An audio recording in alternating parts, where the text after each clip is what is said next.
Bonjour à tous, je suis Véronique Gabriel, médecin nutritionniste, médecin esthétique et expert pour Forever. On va voir ensemble aujourd'hui l'aloe vera imbuvable, ses avantages et les propriétés. Au préalable, des généralités sur la plante qui sont indispensables à rappeler. La plante fait partie d'une grande famille, c'est-à-dire qu'on a environ 300 espèces d'aloès. Celle qui nous intéresse, l'Aloe barbadensis miller, est une plante médicinale. Je reviens sur la définition de médicinale. Médicinale, cela signifie qu'elle possède des propriétés bénéfiques pour la santé qui sont avérées. L'Aloe vera barbadensis miller est une plante grasse de la famille des Liliacées, comme l'ail et la tulipe, c'est-à-dire des familles à bulbes, des plantes à bulbes.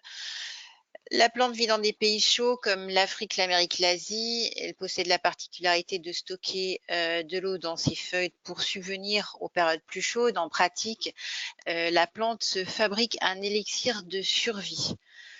Les feuilles vont être récoltées à maturité. Elles sont lavées, puis effilées pour en extraire l'intérieur, c'est-à-dire le mucilage.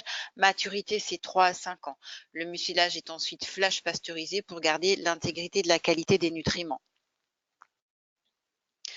Ici, une coupe de la feuille dans le sens de la largeur où on voit l'écorce, premièrement, qui n'est jamais utilisée, et à l'intérieur, la substance gélatineuse, c'est le mucilage. À l'intérieur de ce mucilage, beaucoup de nutriments et d'éléments que nous allons détailler. Les composés sont très nombreux. On sait que dans le mucilage de la plante, on a une grande quantité d'eau, jusqu'à 99%. On a également plus de 250 composés, dont 80 éléments nutritionnels, c'est-à-dire avec un bénéfice santé. Tous ces éléments sont présents en petite quantité dans le mucilage et c'est leur synergie, c'est-à-dire le fait qu'ils soient tous ensemble, qui est responsable donc des effets qu'on connaît sur nos organismes.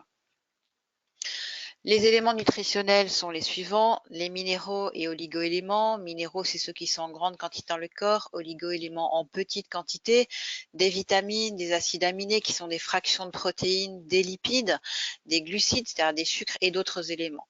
Nous allons les détailler. On voit ici effectivement sur cet organigramme les différentes familles d'éléments en présence. On parle tout d'abord des minéraux et des oligo-éléments. Ils sont essentiels au bon fonctionnement de notre organisme. Ils interviennent dans différents échanges cellulaires. Dans le mucilage, on va en compter plus de 20, comme le calcium, le chlore, le chrome, le cuivre, le fer, le magnésium, le manganèse, le phosphore, le potassium, le sodium, le zinc, avec tous leurs effets très spécifiques. Concernant les vitamines, ce sont des substances qui sont indispensables au bon fonctionnement de notre organisme. Elles sont en majeure partie apportées par notre alimentation parce qu'il faut savoir que notre organisme ne sait en sécréter que très peu, notamment la vitamine D. On a une douzaine de vitamines dans le mucilage de la plante comme la vitamine A, les vitamines B1, B2, B3, B6, B9, B12, c'est une famille nombreuse, la vitamine C et la vitamine E. Les A, C et E sont pour info des vitamines antioxydantes. Les acides aminés, alors il faut savoir que les acides aminés, ce sont des fractions de protéines. Avec plusieurs acides aminés, on fabrique une protéine. Ces mêmes acides aminés ont de multiples fonctions pour notre organisme, participent aux fonctions cérébrales, la régénération des tissus, la fabrication de différents éléments. Il existe une vingtaine d'acides aminés, dont 8 sont dits essentiels. Essentiels, c'est-à-dire que l'organisme ne sait pas les fabriquer, il va aller les puiser dans l'alimentation. Le gel d'aloès possède 18 acides aminés, parmi lesquels 7 sont essentiels. Donc c'est extrêmement intéressant. Concernant les acides gras, il faut savoir que ceux qui sont contenus dans la plante sont d'une part en faible quantité et d'autre part sont des acides gras insaturés, c'est-à-dire c'est ceux qui sont bénéfiques à notre organisme. Les glucides, donc les sucres, il y en a 2 types. On a des sucres simples, donc de petits sucres, comme par exemple le glucose ou le mannose, et on a des sucres plus complexes qui sont l'association de sucres simples. Un dont on retiendra le nom, c'est l'acémanane, donc c'est un polysaccharide, donc plusieurs sucres, qui est vraiment spécifique de la plante et qui est complètement impliqué dans les différentes propriétés qu'on reconnaît à l'aloe vera, comme la cicatrisation, la stimulation des défenses naturelles, par exemple. Les autres composés sont nombreux. On va en citer quelques-uns. Ce sont des enzymes qui vont faciliter la digestion, des fibres, de l'acide salicylique, des saponines qui sont des antiseptiques, des phytostérols qui sont encore d'autres antioxydants, etc., etc. Il est vrai qu'il faut vraiment comprendre que le mucilage de la plante est une eau végétale non modifiée. C'est la plante qui a fabriqué son élixir de survie en fonction des différents éléments qu'elle a trouvés dans les sols. À savoir, on va retrouver dans l'écorce de la feuille des substances irritantes pour l'intestin qui s'appellent les anthraquinones. Ces substances irritantes, voire laxatives, ne sont contenues ni dans le mucilage de la plante ni dans les cosmétiques. Les propriétés de l'aloe vera sont les suivantes, à savoir qu'au préalable, on aura des propriétés que si et seulement si la concentration en aloe vera est élevée, c'est-à-dire au-delà de 70 à 80% d'aloe vera, on pourra effectivement dire qu'on a des propriétés nutritionnelles. Je veux dire par là que les boissons à l'aloe vera qui peuvent compter 4 à 5% d'aloe vera et qui sont juste des boissons agréables ne peuvent pas revendiquer les propriétés nutritionnelles. Premièrement, l'aloe vera stimule les défenses naturelles de notre organisme en aidant notre corps à se défendre contre les différentes agressions qu'elle peut rencontrer, que ce soit bactériennes, parasitaires, mycosiques, allergiques, toxiques. Deuxièmement, l'aloe vera a un effet antifatigue. Par sa teneur, qu'on a décrite tout à l'heure en vitamines et minéraux, l'aloe vera va permettre de renforcer notre organisme et lutter ainsi contre la fatigue en renforçant bien sûr et apportant un bien-être au quotidien. Troisièmement, l'aloe vera permet de lutter contre le stress oxydant en apportant des antioxydants. Le stress oxydant, c'est le vieillissement de nos cellules au contact de l'oxygène. Très souvent, je vous dis que si on coupe une pomme et qu'on la laisse au contact de l'oxygène quelque temps, on va s'apercevoir qu'elle change de couleur, elle s'oxyde. Voilà, en fait, c'est ça le stress oxydant, c'est le vieillissement de nos cellules. Donc, apporter des antioxydants permet de lutter contre ce stress oxydant. Il existe effectivement des antioxydants dans l'aloe vera. Donc, on va permettre ainsi de pouvoir lutter contre ce stress oxydant. Certains facteurs, en plus, augmentent considérablement le stress oxydant, le stress tout court déjà, la prise de médicaments, une alimentation déséquilibrée, le tabac, etc., etc. Quatrièmement, l'aloe vera stimule notre métabolisme. Le métabolisme, c'est le fonctionnement de notre organisme. L'aloe vera va stimuler la digestion, le transit, le sommeil. Cinquièmement, l'aloe vera apporte une meilleure hydratation et cicatrisation de nos tissus et organes, et ceci en boisson nutritionnelle, pas simplement en application cutanée. Donc il est intéressant de savoir que notre peau va être plus hydratée assez rapidement en apportant de l'aloe vera en buvable, que nos tissus et organes seront eux aussi mieux hydratés.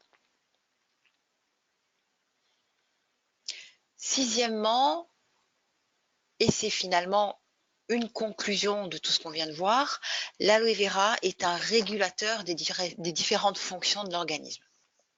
Donc extrêmement intéressant.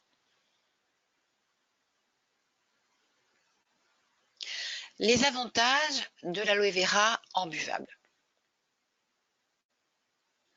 C'est un aliment santé avec un apport de 250 composés, dont 80 éléments nutritionnels qu'on a détaillés tout à l'heure en partie.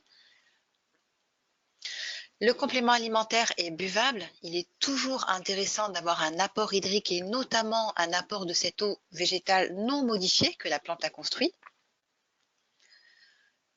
On a aussi une forte concentration en pulpe d'aloès qui va nous permettre de savoir que toutes les propriétés vont être apportées à l'organisme. Pas de préparation, donc très facile d'utilisation. L'association est possible avec d'autres compléments alimentaires comme les probiotiques pour avoir une synergie d'effets, notamment dans la stimulation des défenses naturelles et dans l'effet régulateur qu'on peut apporter à notre organisme. On a aussi un effet de bien-être assez rapide.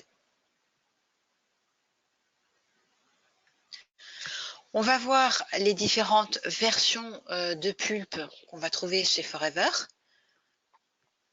Premièrement, l'aloe vera gel, qui est la référence 715. C'est 99,7% d'aloe vera, donc comme on l'a vu, un pourcentage de pulpe très élevé, avec les propriétés qu'on a citées tout à l'heure, la stimulation des défenses naturelles, l'effet bénéfique en cas de fatigue, la stimulation du métabolisme, la lutte contre le stress oxydant et l'effet régulateur sur notre organisme. C'est une version sans conservateur, sans sucre ajouté, donc vraiment très près de la plante. Les recommandations moyennes sont de 90 ml par jour, en une ou plusieurs fois, à distance des repas. Deuxième version, l'aloe berry nectar, la référence 734. On retrouve également un haut pourcentage en pulpe d'aloe vera avec 90,6%. L'aloe berry contient de la canneberge. La canneberge a des propriétés particulières. Elle évite l'ascension des bactéries dans l'appareil urinaire. Donc, l'aloe berry nectar stimule les défenses naturelles de notre corps, a un effet bénéfique en cas de fatigue, stimule notre métabolisme, permet de lutter contre le stress oxydant et a un effet régulateur sur notre organisme, comme vu tout à l'heure. Les conseils moyens sont les mêmes, 90 ml par jour, en une ou plusieurs fois à distance des repas. L'aloe pêche, même chose, un haut pourcentage d'aloe vera, 84% de plus d'aloe vera, avec ici une purée de pêche et un jus de raisin pour avoir une version plus gourmande. On a les mêmes propriétés, stimulation des défenses, effet bénéfique en cas de fatigue, stimule le métabolisme, permet de lutter contre le stress oxydant, effet régulateur de notre organisme, avec en recommandation moyenne, donc 90 ml par jour en une ou plusieurs fois à distance des repas, c'est la référence 777. Le Freedom, quant à lui, c'est la même chose, c'est 89% de pulpe d'aloe vera, donc un pourcentage élevé, avec ici des molécules naturellement présentes dans nos articulations, comme la glucosamine, la chondroïtine ou le MSM. Ces molécules vont permettre d'apporter une protection articulaire optimale chez les sujets le nécessitant. On a 4 profils qui peuvent avoir besoin de cette protection articulaire. C'est le sportif qui va avoir tendance à abîmer plus ses articulations, le senior qui au fil du temps a des articulations plus fragiles, le sujet en surpoids qui va fragiliser effectivement ses articulations quel que soit l'âge, et le sujet qui a une problématique articulaire connue. On a toutes les propriétés que l'on a vues de l'aloe vera, stimulation des défenses, apport de bien-être, apport d'antioxydants, effet régulateur et hydratant. Les recommandations moyennes sont de 90 ml par jour en une à plusieurs fois à distance des repas. Voilà, ça ce sont les 4 versions de pulpe chez Forever. Comme on l'a vu tout à l'heure, il est vrai qu'il est intéressant pour optimiser notre bien-être d'associer ces pulpes, celles que l'on a choisies en pratique, avec Forever Active Pro B au quotidien. Voilà, je vous remercie pour votre écoute et puis je vous dis à très bientôt.